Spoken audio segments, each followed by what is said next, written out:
I still remember the moment the room went silent. My mother's smile froze halfway across her face.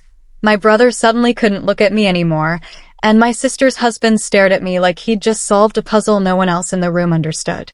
Because 5 minutes earlier, my family had been laughing at me. Laughing like I was the biggest failure they'd ever seen. But the second he realized who I actually was, everything changed. And the humiliation they planned for me that Thanksgiving, it didn't end the way they thought it would. Not even close. Before we get into it, if you enjoy emotional true-style stories about betrayal, family drama, and powerful revenge, make sure you subscribe to the channel and turn on notifications. Stories like this happen more often than people think, and sometimes the truth is more shocking than fiction. My name is Amanda. I'm 31 years old. And last Thanksgiving was the day I realized something that took me 3 decades to accept. Sometimes the people who are supposed to love you the most are the ones quietly rooting for you to fail. The whole thing started 3 weeks before Thanksgiving when my mom called me. "Sweetheart," she said in that overly sweet voice she only used when she wanted something, "you're coming this year, right? Your sister and everyone will be there." Now, normally I skipped family gatherings. Not because I was busy. Because every time I went, I left feeling like I just walked through a room full of people waiting for me to mess up. My sister Lauren was the golden child. Perfect grades. Perfect wedding. Perfect house in the suburbs. Meanwhile, in their eyes, I was the one who never settled down. The one who moved cities too often. The one who worked weird jobs on the internet. That's literally what my brother once called it. I didn't bother correcting them anymore. Yeah, I told my mom. "I'll come." There was a pause on the line, like she hadn't expected that answer. "Oh good," she said. But something about her tone felt strange. Like she'd just set a piece on a chessboard. I ignored the feeling. Big mistake. Thanksgiving morning, I drove 3 hours to my parents' house. Same neighborhood. Same quiet streets. Same house where every wall still carried the invisible weight of comparisons. I could never win. When I walked in, my mom hugged me quickly, but it wasn't warm. It was performative. Like she was doing it because other people were watching. Lauren was already there with her husband, Daniel. Now Daniel was new to the family. They'd only been married about a year. Nice guy. Quiet. Observant. The kind of person who actually listened when people talked. Unlike the rest of my family, dinner started normal enough. Turkey. Wine. Small talk. But about 20 minutes in, my brother Tyler suddenly clinked his glass. "Hey," he said with a smirk. "Before we eat, I thought it'd be fun to do something special this year." That was the first moment my stomach tightened. Because Tyler didn't do fun. He did humiliation. Lauren grinned like she already knew what was coming.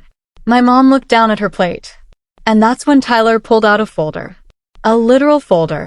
"And this," he said, waving it in the air, "is Amanda's career history." The table erupted in laughter. My face went cold. Inside were printed screenshots. Old LinkedIn pages. Articles. Random internet posts about companies I'd worked with years ago.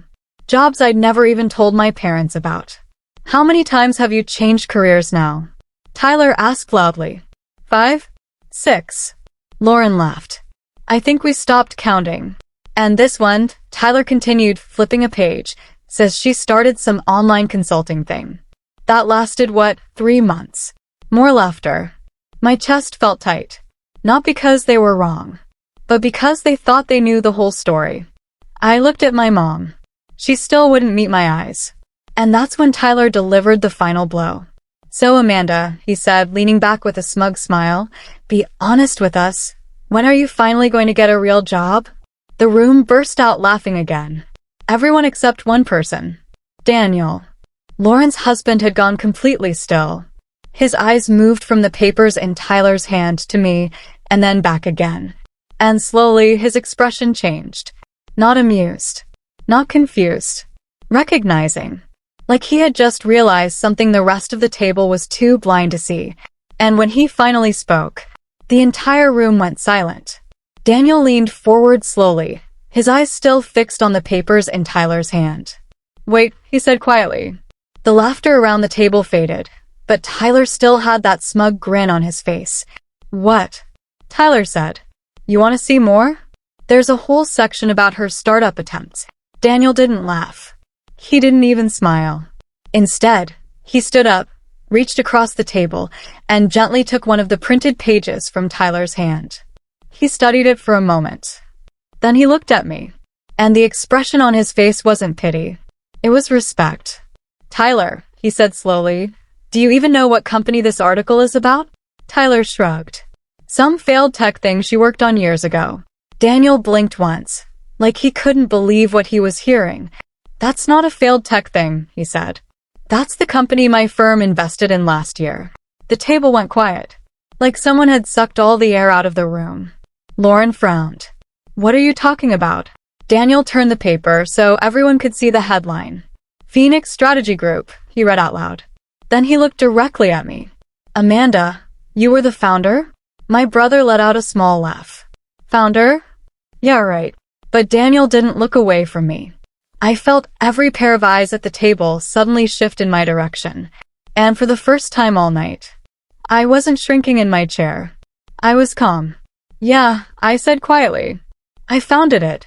Tyler scoffed. "If you founded it, why are you still bouncing around jobs?" Daniel answered before I could. "Because," he said, his voice suddenly firm, "she sold it." The room went completely silent. Lauren blinked. "Sold it?" Daniel nodded. "My investment firm helped acquire Phoenix Strategy Group last year. It's one of the fastest growing consulting firms in the tech sector right now." He looked back at me. "You sold it for, what was it again?" I shrugged slightly. "Enough." Tyler's face had gone pale.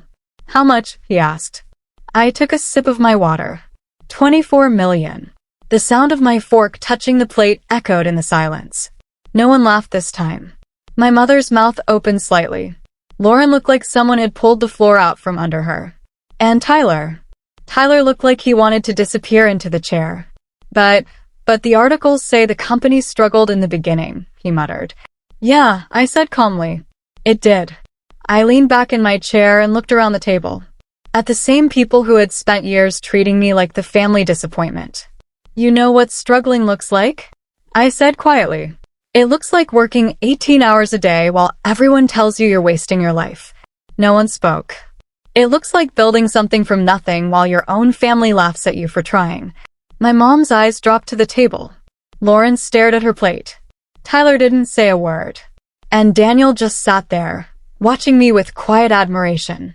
"I didn't tell you about the company," I continued, "because every time I tried to share something important with you, you turned it into a joke." My voice wasn't angry. That was the part that made the room feel even heavier. "I stopped explaining my life years ago," I said. "It was easier." The clock ticked on the wall behind us. Finally, Tyler cleared his throat. "Why didn't you just say something earlier tonight?" he asked weakly. I looked at him. Because in that moment I realized something important. Revenge doesn't always look like yelling. Sometimes it looks like letting people expose themselves. "You didn't ask," I said simply. No one spoke for the rest of dinner. And honestly, I didn't need them to. Because for the first time in my life, the silence at that table belonged to me. Not their judgment. Not their laughter. Just the truth. I left about an hour later. No dramatic goodbye. No apology speeches. Just my coat, my keys, and the cold November air. As I walked to my car, Daniel followed me outside. "Hey," he said. I turned. He shook his head slightly, still smiling in disbelief. "I can't believe they didn't know." I laughed softly. "They never really tried to." He nodded. "Well, for what it's worth," he said, "what you built is incredible." I thanked him, got into my car, and started the drive home. And somewhere on that quiet highway, something inside me finally felt light. Because the truth is, the best revenge isn't embarrassing people. It's building a life so big, their opinions become irrelevant. And that Thanksgiving, my family tried to humiliate me in front of everyone. But instead, they finally saw the one thing they'd ignored for years. Who I really was. If you enjoy powerful stories about betrayal, family drama, and satisfying justice like this one, make sure you subscribe to the channel and turn on notifications so you don't miss the next story.